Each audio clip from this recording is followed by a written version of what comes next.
یہی 27ویں شب تھی، یہی رجب کا مہینہ تھا۔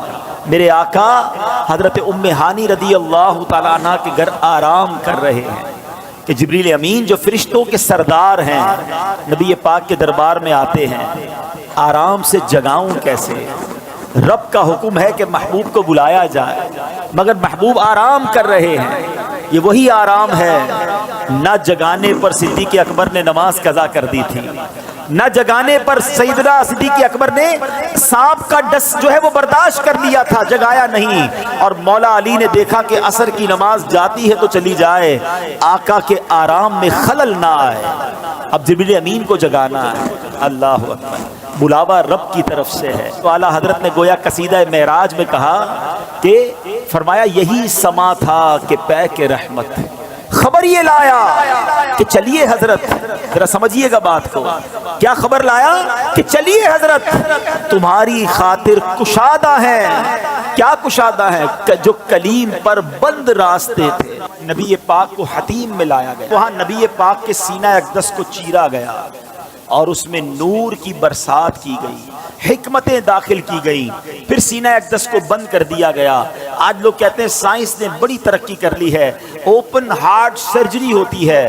سنو، 1450 سال پہلے ایک بار نہیں، نبی پاک کی 4 بار اوپن ہارٹ سرجری ہوئی، مگر یہ کیسی سرجری تھی؟ نہ کوئی تکلیف ہے، آقا دیکھ رہے ہیں کہ دل کو باہر نکالا گیا ہے اور نبی پاک کے سامنے نور ڈالا جا رہا ہے۔ اللہ اکبر، یہ بھی نبی پاک کا معجزہ ہے۔ اور پھر وہ سفر شروع ہوتا ہے۔ اب نبی پاک مکہ پاک سے بیت المقدس جاتے ہیں۔ سبحان اللہ، بیت المقدس کا سفر یہ براق پر کیا جاتا ہے۔ نبی پاک علیہ الصلوۃ والسلام اب پہنچتے ہیں اس جگہ پر جسے ہم بیت المقدس کہتے ہیں۔ بیت المقدس ویسے بھی دیکھنے کی بڑی تمنا ہے، لیکن جب سے یہ پڑھا ہے اور جب پڑھتے ہیں ایک دل میں عجب تمنا جاگ اٹھتی ہے۔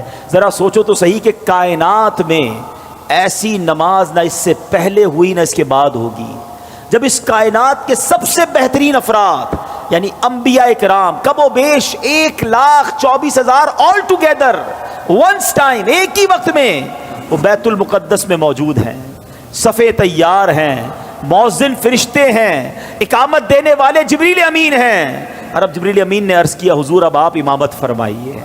امام الانبیاء میرے آقا امامت فرما رہے ہیں۔ سبحان اللہ، سیدی اعلیٰ حضرت امام اہل سنت بڑی پیاری بات لکھتے ہیں، فرماتے کہ وجہ کیا تھی؟ معراج کی رات کی جماعت کیوں جو ہے وہ سجائی گئی، یہ بلایا کیوں گیا سب کو؟ سبحان اللہ، رہتی دنیا کو یہ بتانا تھا۔ اعلیٰ حضرت کہتے ہیں نماز اقصیٰ میں تھا یہی سر، سر کہتے راز کو ہیں، یہاں کہتے ظاہر ہونا۔ فرماتے نماز اقصیٰ میں تھا یہی سر، یہی راز تھا کہ ایاں ہو مانائے اول آخر، پتہ چل جائے دنیا کو کون اول ہے کون آخر ہے دست بستہ پیچھے حاضر، سارے ہاتھ باندھے کھڑے ہیں، کون؟ جو سلطنت آگے کر گئے تھے۔ اقصیٰ میں سواری جب پہنچی، اقصیٰ میں سواری جب پہنچی، جبریل نے بڑھ کے کہی تکبیر۔ اقصیٰ میں سواری جب پہنچی، جبریل نے بڑھ کے پڑھی تکبیر۔ نبیوں کی امامت اب بڑھ کر سلطان جہاں فرماتے ہیں۔ اللہ اللہ کہو، اللہ اللہ اللہ اللہ اللہ اللہ کہو، اللہ اللہ۔ اب نماز سے میرے آقا فارغ ہوئے، اب آسمان کے سفر کی تیاری ہے۔ اب سفر آسمان میں وہی براق ہے، وہی بارات ہے، وہی دولہا ہے، وہی باراتی ہیں۔ آن کی آن میں پہلا آسمان آ گیا، اور اللہ کے حبیب کا یہ سفر کتنا فاسٹ ہوا، نبی پاک آگے بڑھتے گئے، اب سدرۃ المنتہا آ گیا۔ اب یہاں جو ساتھی ہے جو ام ہانی کے گھر سے لے کر ساتھ جا رہے جبریل امین، وہ عرض کرتے ہیں کہ حضور بس اب یہاں سے آگے میں نہیں جا سکوں گا، یہ میری لمٹ ہے، اس سے آگے گیا تو میرے پر جل جائیں گے۔ اللہ اکبر، اب اس کے آگے فقط رب کے حبیب جا رہے ہیں۔ یہ وہ مقام ہے کہ جبریل امین بھی پیچھے رہ گئے۔ اللہ اکبر، اب جناب نبی پاک علیہ الصلوۃ والسلام جب آگے جاتے ہیں، جبریل ٹھہر کر سدرا پر بولے جو بڑے ہم ایک قدم، جل جائیں گے سارے بالوں پر، اب ہم تو یہیں رہ جاتے ہیں۔ جبریل ٹھہر کر سدرا پر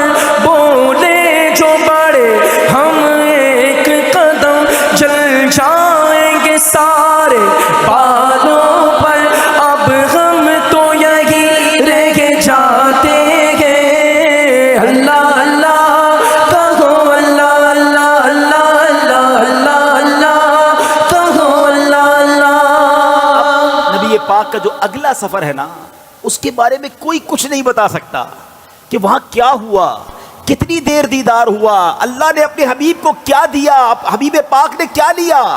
وہ ایسی راز کی باتیں ہیں، وہ ایسی کرم کی باتیں ہیں کہ جتنا اللہ کریم نے قرآن میں بتایا اور جتنا حبیب پاک علیہ الصلوۃ والسلام نے ہمیں آ کر بتایا، اس کے علاوہ کوئی اس کے بارے میں نہیں جانتا۔ تو اب یہ وہ سفر ہے میٹھے اسلامی بھائیوں کہ جب نبی پاک علیہ الصلوۃ والسلام یہ سفر کر کے واپس آئے، یہ عظیم سفر ہے، جنت کے طبقات دکھائے، جہنم کے مشاہدات کیے، آل ٹوگیدر جب یہ سفر کر کے نبی پاک واپس آتے ہیں تو آج لوگ کہتے ہیں جناب کہ بڑی سائنس نے ترقی کر لی ہے، بڑا مہینوں کا سفر دنوں کا سفر منٹوں میں طے ہوتا ہے۔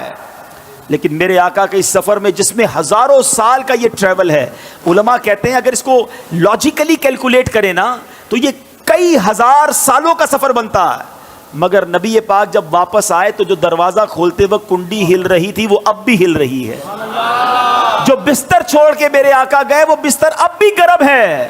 آقا نے وضو کیا تھا، ہم وضو کرتے زمین پر پانی بہتا ہے، راوی لکھتے نبی پاک آئے وہ پانی ابھی بھی بہ رہا تھا۔ تو ہو سکتا ہے آج کا یہ ماڈرن دور کوئی ماڈرن نوجوان آ کر کہے، سائنسدان آ کر کہے کہ جناب اب تو سائنس نے اتنی ترقی کر لی، تمہارے نبی تو اونٹوں اور گھوڑوں پر سفر کرتے تھے، آج ہم جناب چاند پر پہنچ گئے، مریخ پر پہنچ گئے، بڑا راکٹوں کا زمانہ آ گیا ہے، سپر سونک ایئر کرافٹ بن رہے ہیں، آواز کی رفتار سے زیادہ تیز طیارے بن گئے۔ بتاؤ کیا اسلام میں تمہارے نبی کے پاس کوئی ایسا معجزہ ہے جو آج کی سائنس کو جواب دے سکے؟ اللہ اکبر، سنو تو صحیح، ہزاروں سال کا سفر کر کے میرے آقا آتے ہیں اور کنڈی ابھی ہل رہی ہے۔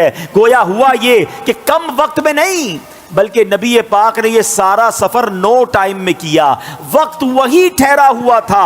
ماجرا یہ ہے، اب عشق والا جواب سن لو، دراصل بات یہ ہے کہ میرے آقا تو سارے جہان کی جان ہے نا، ہے جب جان چلی گئی تو جہان رک گیا تھا، آقا واپس آئے جہان نے پھر چلنا شروع کر دیا۔ اعلیٰ حضرت کہتے ہیں نا وہ جو نہ تھے تو کچھ نہ تھا، وہ جو نہ ہو تو کچھ نہ ہو، جان ہے وہ جہان کی، جان ہے تو جہان ہے۔